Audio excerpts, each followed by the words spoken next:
अस्सलाम वालेकुम एवरीवन, आपका होस्ट आपकी खिदमत में हाजिर है और आज हम हाजिर हुए हैं फ़ोटोशॉप की दूसरी क्लास के साथ। इसमें हम सीखेंगे मूव टूल और मार्की टूल के बारे में। अब फ़ोटोशॉप की पिछली क्लास में हमने सीखा था उसका बेसिक इंटरफेस क्या है, उसमें लेयर्स कैसे डैल होती हैं, यानी कि लेयर्स पैनल कैसे डैल होता है, और उसके अलावा हम कैसे खुद अपना इंटरफेस बना सकते हैं। ठीक है। और इसके अलावा हमने सीखा था कि हम किस तरह एक नई डॉक्यूमेंट साइज़ के मुताबिक मोड उसका चेंज कर सकते हैं, साइज़ लगा सकते हैं, ओरिएंटेशन, किस तरह एक नई फाइल बनाते हैं। तो आइए स्टार्ट करते हैं। आज हम सीखेंगे mouse to move tool and उसके अलावा मार्की टूल। तो सबसे पहले मेरे पास ये फोटोशॉप की जो एक फ़ाइल बनाई थी वो ओपन हुई है, यानी कि कैनवस साइज़ हमारा जो है, जो हमारा कैनवस है वो हमारे सामने है। ठीक है। तो ये रहा हमारा मूव टूल। सबसे पहले मैं यहाँ पे एक बात क्लियर कर दूँ कि जो हमारा मूव टूल है इससे हम जो भी बनाएंगे, ऑब्जेक्ट बनाएंगे, डिज़ाइन बनाएंगे, कोई लेयर बनाएंगे, कुछ भी, उसको इस मूव टूल के ज़रिए हम मूव कर सकते हैं। ठीक है। और ये सबसे ज़्यादा यूज़ होगा, ज़ाहिर है आपने कोई डिज़ाइन बनाना है अप डाउन कुछ भी, तो उसके लिए माउस टूल ही यूज़ होगा। और उसके साथ ही है मार्की टूल। ठीक है। ये है मार्की टूल और ये जस्ट देखिए सिलेक्शन बन रही है, यानी कि पिक्सल हमारे सिलेक्ट हो गए हैं। ठीक है। और उसके अलावा यहाँ पे देखें हमारे पास यहाँ पे ये लेयर्स पैनल है हमारे पास। ठीक है। तो ये पैनल जो है सबसे ज़्यादा यूज़ होगा, लिहाजा इस पैनल से दोस्ती रखिएगा। आप जो भी बनाएंगे इन लेयर्स में ही होगा, उनको इस्तेमाल करते हुए हम अपना कंटेंट क्रिएट करेंगे। ठीक है। तो चलें स्टार्ट करते हैं। सबसे पहले मूव टूल है, इसके बारे में मैं आपको बता दिया। ये मूव टूल ही की वजह से ये जो पॉइंटर मूव हो रहा है, जस्ट मैं माउस को मूव कर रहा हूँ और ये माउस पॉइंटर जो है मूव टूल की बदौलत मूव हो रहा है। और उसके साथ ही है मार्की टूल। सबसे पहले ये एक मैंने बॉक्स लगाया, ड्रैग कर रहा हूँ। ठीक है। माउस का लेफ़्ट बटन प्रेस किया और ड्रैग किया, जैसे ही मैं छोड़ूंगा हमारी सिलेक्शन बन जाएगी। यहाँ पे मैंने आपको बताया था पिछली क्लास में कि फ़ोटोशॉप रेस्टराइज बेस्ड सॉफ्टवेयर है, पिक्सल बेस्ड सॉफ्टवेयर है। तो ये हमारे बेसिकली पिक्सल सेलेक्ट हो गए हैं और इसका मतलब ये है हमने जो सिलेक्शन बनाई है इसके अंदर, यानी कि बाउंड्री के अंदर अंदर जो एरिया है वो इस वक्त सिलेक्ट है और इसके जो बाहर वाला एरिया है वो डी सिलेक्ट है। यानी कि हम कोई भी जो काम करेंगे वो इस सिलेक्शन के अंदर अंदर कर सकते हैं। ठीक है। मिसाल के तौर पे मैं यहाँ पे एक, ये नीचे हमारा एक ब्रश टूल है, ब्रश टूल सेलेक्ट करता हूँ और यहाँ पे एक, ये इसका साइज़ मैं छोटा कर रहा हूँ और ये एक लाइन लगा रहा हूँ। ठीक है। ये देखें ये सिलेक्शन के अंदर अंदर लाइन लग रही है। अगर मैं बाहर लगा रहा हूँ तो ये बाहर कुछ नहीं हो रहा, सिर्फ उस सिलेक्शन के अंदर अंदर ब्रश वर्किंग कर रहा है। ठीक है। तो इसका मतलब यही है कि हमारा इसी वक्त जो सिलेक्शन है ये एरिया एक्टिव है कैनवस का, और जो साइडों वाला इन्वर्स एरिया है वो बिल्कुल डीएक्टिव है। इन्वर्स एरिया क्या है इसके बारे में भी मैं थोड़ी देर बाद आपको बताता हूँ। ठीक है। तो इस तरह। और दूसरी चीज़ यहाँ पे मैं एक बताना चाह रहा हूँ आपको कि जब भी कोई काम करें, कोई शेप बनाएं, ऑब्जेक्ट बनाएं, टेक्स्ट लिखें, कोशिश करें उसके लिए एक नई लेयर बनाएं और उस पे करें। अगर हम एक ही लेयर पे सारा काम करते जाएंगे तो उसको मूव नहीं कर सकते हम। और दूसरा उसका ये लॉस है, नुकसान है कि अगर हमने 2 से 4 चीज़ें एक लेयर पे बना ली हैं और मैंने किसी एक को डिलीट करना है तो वो मैं नहीं कर सकूँगा, मुझे मजबूरन चारों चीज़ें करनी पड़ेगी। लाइक यहाँ से मैं एक नई लेयर बनाता हूँ। ठीक है। ये यहाँ से बस माउस का लेफ़्ट बटन क्लिक करें और आपकी नई लेयर बन जाएगी। ठीक है। जैसे ही मैं नई लेयर बनाता हूँ तो यहाँ पे एक सिलेक्शन बनाता हूँ मैं। ठीक है।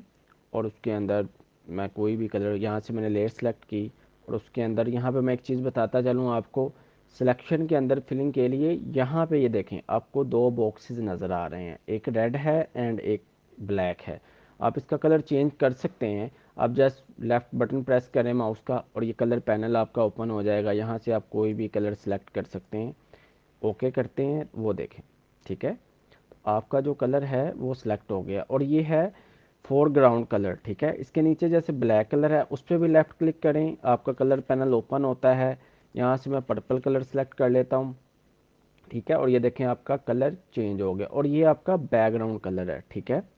आप यहाँ से मैंने लेयर सेलेक्ट की और यहाँ पे मैं ब्रश के साथ कलर फिल करता हूँ। ठीक है, अब यहाँ पे मैं एक और सिलेक्शन बनाता हूँ। पहले वाली सिलेक्शन ख़त्म हो गई और एक से ज़्यादा सिलेक्शन बनाने का भी मैं आपको तरीका बताऊंगा। अब जैसे ही मैं चाह रहा हूँ इस लेयर के ऊपर अब मैं ये वाला कलर फिल करना चाह रहा हूँ। ठीक है, जस्ट यहाँ पे क्लिक करूँगा, ये ऊपर देखें एक एरोस का निशान बना हुआ है। ठीक है, मैं एरो पे क्लिक करूँगा तो नीचे वाला कलर ऊपर आ जाएगा और जो ऊपर वाला कलर है वो नीचे चले जाएगा। ठीक है, मैंने यहाँ से ये कलर सेलेक्ट किया और ब्रश के साथ इसमें फिल कर दिया। ठीक है, अब ये देखें कि मेरे ये ब्लू एंड पर्पल, ये मूव टूल सेलेक्ट कर लेता हूँ और एक ही लेयर पे बन रहे हैं। ठीक है, मैं इसको ऑफ करके दे सकता हूँ। अगर मैं यहाँ से ब्लू कलर को मूव करूँगा तो इसके साथ मेरा पर्पल कलर भी मूव हो रहा है। अब मैंने एक कलर ही ख़त्म करना है या मूव करना था तो मैं क्या करूँगा, इसलिए इसका बेहतरीन हल है आप जस्ट एक नई लेयर बनाएं, उस पर सिलेक्शन इसको ख़त्म कर देता हूँ मैं। अगर लेयर डेल करनी है इसको जस्ट सेलेक्ट करें और यहाँ से डेल कर दें। ठीक है, एक तरीका ये है। दूसरा ये है कि आप लेयर को इस तरह सेलेक्ट करें और यहाँ से ये डेल का बटन है यहाँ पे प्रेस कर दें। ये आपसे पूछेगा कि कंफर्म है कि आपने लेयर डेल करनी है। अगर आप यस कर देंगे तो आपकी लेयर डेल हो जाएगी, अगर नो करेंगे तो ये वापस चला जाएगा। और अगर आप चाह रहे हैं कि मैं जब भी लेयर डेल करूं मुझे कोई मैसेज ना आए, फ़ौरन डेल हो जाए, यहाँ पे आप जस्ट डोंट शो को क्लिक कर दें और यस कर दें। ये देखें आपकी लेयर ख़त्म हो गई। ठीक है, इसी तरह ये देखें मैं एक सिलेक्शन बनाई, इसमें मैं फिल कर देता हूँ ये पर्पल कलर। ठीक है, और एक नई लेयर बनाता हूँ, उस पर मैं यहाँ से कलर चेंज किया, ब्रश सेलेक्ट किया और एक और सिलेक्शन बनाता हूँ कि ये मैंने दूसरी सिलेक्शन बनाई और इसमें ब्लू कलर फिल करना है। यहाँ से ब्रश सेलेक्ट किया और इसमें ब्लू फिल कर दिया, कंट्रोल डी से ये डी सेलेक्ट हो जाएगा। ठीक है, इसका दूसरा तरीका भी मैं बताता हूँ। और ये देखें अब यहाँ पे सिर्फ एक लेयर मूव हो रही है। ठीक है, यहाँ पे ये अलग अलग लेयर्स बन गई 1 and 2 and 3। ठीक है, पर्पल कलर की लेयर अलग है, मैं जहाँ पे चाहूँ उसे मूव कर सकता हूँ। और अगर मैंने पर्पल कलर डेल करना है और ब्लू को रखना है, मैं जस्ट पर्पल सेलेक्ट करके यहाँ से डेल कर दूंगा। और ये देखिए अब उसने मुझे मैसेज नहीं दिया, फ़ौरन डेल कर दिया। और इससे ये देखिए कितना फ़ायदा हो गया, मेरा ब्लू कलर भी रह गया और जो दूसरी लेयर थी वो भी डेल हो गई। ठीक है, यहाँ से मैं इसको डेल कर देता हूँ। ठीक है, और यहाँ से एक नई लेयर बनाता हूँ। ठीक है, यहाँ से इसको मैंने ख़त्म किया और एक नई लेयर यहाँ से एक कंप्लीट लेयर सिलेक्शन बनाता हूँ। इस सिलेक्शन सेंड किया और पूरा कैनवस सेलेक्ट कर लिया। इसका मतलब ये है इस वक्त हमारा पूरा कैनवस एक्टिव है। जैसे ही मैं इसमें इसमें इसमें कलर फिल करने का एक तो तरीका ये है कि आप यहाँ पे एक ग्रेडियंट टूल है, अब यहाँ को इसको बटन को प्रेस करें लेफ़्ट और नीचे है पेंट बकेट टूल। ठीक है, अब जिस तरह ही इसको सिलेक्ट करेंगे आपका जो ऊपर वाला कलर है फोरग्राउंड कलर, और इसमें मैं लेफ़्ट बटन से प्रेस करता हूँ और ये देखें आपका ब्लू कलर पूरे कैनवस में जो हमारा सिलेक्टिव एरिया था उसमें फिल हो गया। ठीक है, इसमें इन कलर्स को ना कि हम एरो से चेंज कर सकते हैं, इसकी शॉर्टकट की है एक्स। आप अपने कीबोर्ड से एस प्रेस करें, वो देखिए उसका कलर चेंज हो रहा है। अगर ब्लू कलर ऊपर है तो मैं एक्स क्लिक करूँ, एक्स प्रेस करूँगा तो पिंक कलर ऊपर आ जाएगा। ठीक है, अब मैं पिंक कलर को इसमें फिल करता हूँ, वो हो गया। ठीक है, एक तो तरीका ये है।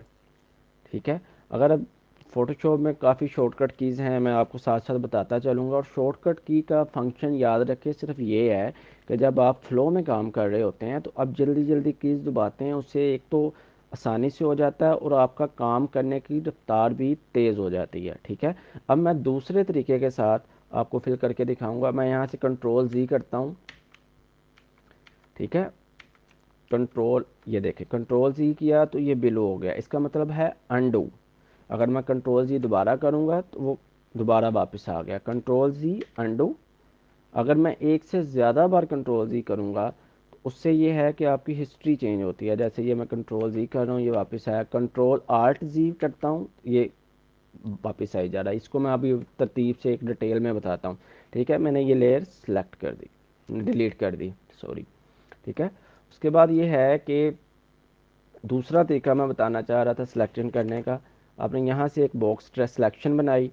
ठीक है, यहाँ से लेयर सेलेक्ट करें, न्यू लेयर। ठीक है, और कंट्रोल बैक स्पेस दबाएं, और ये देखें आपका जो ये नीचे वाला कलर है जिसको हम बैकग्राउंड कलर बोलते हैं वो सिलेक्ट हो गया। और अगर मैं चाह रहा हूँ कि मैंने बैकग्राउंड कलर नहीं सिलेक्ट करना, फिल करना, तो मैं फोरग्राउंड कलर करना चाह रहा हूँ। अब यहीं से लेयर सेलेक्ट करें, आल्ट प्लस बैक स्पेस दबाएं, ये देखें। ठीक है, आपका जो ऊपर फोरग्राउंड कलर है वो सिलेक्ट हो गया। अगर मैं कंट्रोल बैक से दबाता हूँ तो बैकग्राउंड कलर आपका फिल हो जाता है। ठीक है, दूसरा तरीका ये है। उम्मीद है कि आपको इसकी समझ आई होगी। ठीक है, इसके बाद जब भी मैं सिलेक्शन बनाता हूँ, ठीक है, ये देखिए मैंने एक सिलेक्शन बनाई, ये एरिया सिलेक्ट हो गया। ठीक है, अब जैसे ही मैं एक सिलेक्शन बनाऊंगा तो ऊपर प्रॉपर्टीज़ पैनल शो हो जाता है। अब जिस टूल्स को भी सिलेक्ट करेंगे, यहाँ से अगर मैं ब्रश टूल सेलेक्ट करता हूँ उसका प्रॉपर्टी पैनल अलग से हो गया।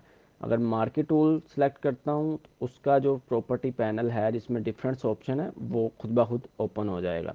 ठीक है, यहाँ पे मैंने एक सिलेक्शन बना दी, और यहाँ पे इस वक्त जो फर्स्ट बॉक्स है जिसे न्यू सिलेक्शन कहते हैं वो है जो मैंने बनाई, ये न्यू सिलेक्शन है इस वक्त। ठीक है, अब मैं चाह रहा हूँ कि मुझे एक से ज़्यादा सिलेक्शन बनानी है।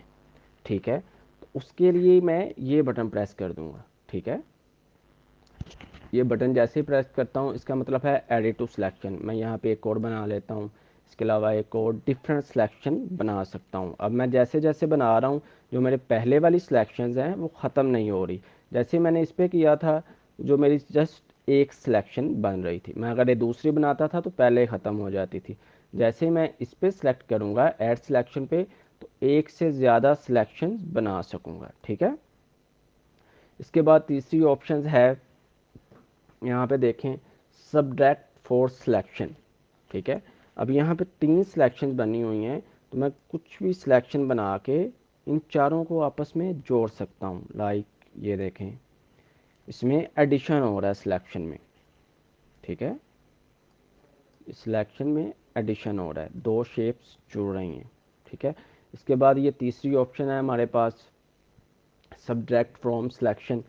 अब इसका फंक्शन ये है कि जो सिलेक्शन बनी हुई है डिफरेंट, मैं उसमें जो एरिया भी सिलेक्ट करूँगा वो ख़त्म हो रहा है, माइनस नेगेटिव। ठीक है, इसका मतलब ये है, आप पॉइंटर पे देखिएगा आपको ये माइनस का निशान भी शो हो रहा होगा। अब जिस तरह आप करते हैं तो ये आपकी सिलेक्शन ख़त्म हो रही है। इसके बाद लास्ट ऑप्शन है हमारे पास। ठीक है, इसको जिस तरह ये है इंस्ट्रक्ट विद सिलेक्शन। अब यहाँ पे डिफरेंट सिलेक्शन बनी हुई हैं, तो ये मैं जिस तरह सिलेक्शन को मैं बनाता हूँ और उसका जो है एरिया है बस वो सिलेक्ट हो रहा है। जैसे मैं कंट्रोल जी करता हूँ वापस आ जाती हैं।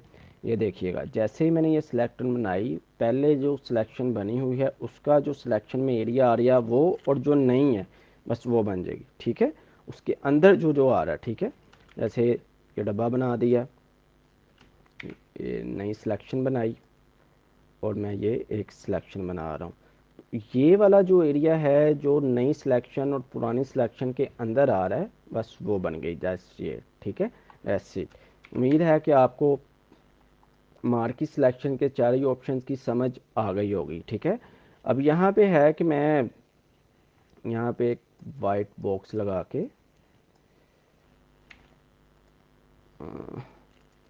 इसको ख़त्म कर देता हूँ सिलेक्शन को। ठीक है, यहाँ से मैं लॉक कर देता हूँ। अब ये हमारा कैनवस जो है हमारे पास बिल्कुल खाली नज़र आ रहा है। ठीक है, अब जैसे ही मैं दोबारा सिलेक्शन सेलेक्ट करता हूँ तो इसके आगे कुछ ऑप्शंस हैं फीदर। ठीक है, ये फीदर की ऑप्शंस हैं। अब फीदर यहाँ पे क्या करता है, मैं अगर फीदर को यहाँ पे इस वक्त 0 है तो मैं 50 कर देता हूँ। ठीक है, मैंने यहाँ से सिलेक्शन बनाई और उसके ये एजेस देखें राउंड हैं, ये मैंने 50 फीदर किया है तो उसकी वजह से ये राउंड बन गए हैं। ठीक है, अगर मैं यहाँ से एक और उसमें सिलेक्शन ऐड कर देता हूँ, ये देखें डिफरेंट शेप्स बन रही हैं और ये कितने सॉफ्ट एजेस हैं, ये फीदर की ही वजह से हैं। ठीक है, कंट्रोल डी करता हूँ तो ये सिलेक्शन डी सिलेक्ट हो जाती है। ठीक है, ये भी एक नई चीज़ बता रहा हूँ। जैसे मैंने यहाँ पे सिलेक्शन बनाई और आप यहाँ से माउस का राइट बटन प्रेस करें और आपके पास एक बॉक्स ओपन होगा जिसमें प्रॉपर्टीज़ हैं मार्की टूल की, जैसे डी सिलेक्ट है, सिलेक्ट इनवर्स है, फीदर है। फीदर में आपको बताया अभी कि ये इसके एजेस कितने सॉफ्ट हो जाते हैं, और डी सिलेक्ट प्रेस करता हूँ तो हमारी सिलेक्शन ख़त्म हो जाती है। ठीक है, इसकी शॉर्टकट की है कंट्रोल डी। ठीक है, इसके अलावा जैसे ये मैंने सेलेक्ट किया हमारे फीदर में एजेस हो गए, और अब मैं इसमें लेयर्स नहीं बनाई और इसमें कलर करना चाह रहा हूँ, जो मैं आपको बता चुका हूँ। कंट्रोल बैक स्पेस दबाएंगे तो ये देखें इसके एजेस जो हैं कितने सॉफ्ट बन रहे हैं। ठीक है, फीदर का यही है कि अगर आपने एजेस सॉफ्ट करने हैं आप इसको अपने डिज़ाइन के हिसाब से कम या ज़्यादा कर सकते हैं। ठीक है, उम्मीद है कि आपको फैदर की भी समझ आ गई होगी। एक सिलेक्शन बनाई, उसके बाद है नॉर्मल, आगे एक स्टाइल है नॉर्मल, इस वक्त नॉर्मल स्टाइल है। अगर मैं फिक्स रेशो, इसको मैं कंट्रोल डी कर देता हूँ, अगर मैं फिक्स रेशो पे सिलेक्ट करता हूँ तो इस वक्त फिक्स रेशो है, विथ है इसकी 1 और हाइट भी है 1, यानी कि लंबाई और चौड़ाई के रूप 1-1% इसकी फिक्स रेशो है। यानी कि मैं जब भी सिलेक्शन बना रहा हूँ तो ये स्केयर में बना रहा है जिसकी लंबाई और चौड़ाई सेम है। ठीक है, ये देखें इसकी जो सिलेक्शन बन रही है वो स्केयर में बन रही है। ठीक है, कंट्रोल डी करता हूँ तो ये सिलेक्शन ख़त्म हो जाती है। और इसके नीचे तीसरी ऑप्शन है फिक्स साइज़। फिक्स साइज़ को सिलेक्ट करता हूँ और यहाँ पे इस वक्त जो है 64 बाय 64 है, यानी कि स्केयर है। मैं 64 विथ को 32 कर देता हूँ और फिर सिलेक्शन बनाता हूँ, और ये देखें जो सिलेक्शन बन रही है। ठीक है, ये देखें फिक्स रेशो। ठीक है, कि माने इतने 50% सिलेक्ट किया हुआ है। इसके अलावा मैं जैसे ही नॉर्मल पे आता हूँ एक सिलेक्शन बनाता हूँ, इसके आगे है ये एक ऑप्शन ओपन हो गई है सिलेक्ट एंड मास्क की। इसको मैं अगली क्लास में बड़े डिटेल के साथ आपको बताऊंगा, फिलहाल इसको स्किप कर दें। ठीक है, यहाँ पे मैंने जैसे ही राइट सेलेक्ट किया और यहाँ पे है सिलेक्ट इनवर्स। ठीक है, सिलेक्ट इनवर्स का क्या मतलब है कि हमने पहले एक सिलेक्शन बनाई, उसमें कलर फिल कर दिया, जो सिलेक्शन के अंदर वाला एरिया था वो हमारा एक्टिव एरिया था। जब हम सिलेक्ट इनवर्स कर देते हैं, जो सिलेक्शन हमने बनाई है उसके अंदर वाला एरिया नेगेटिव हो जाता है और उसके इर्द गिर्द जितना भी एरिया है वो एक्टिव हो जाता है। जैसे इसमें मैं कलर सिलेक्ट फिल करता हूँ, ये देखें।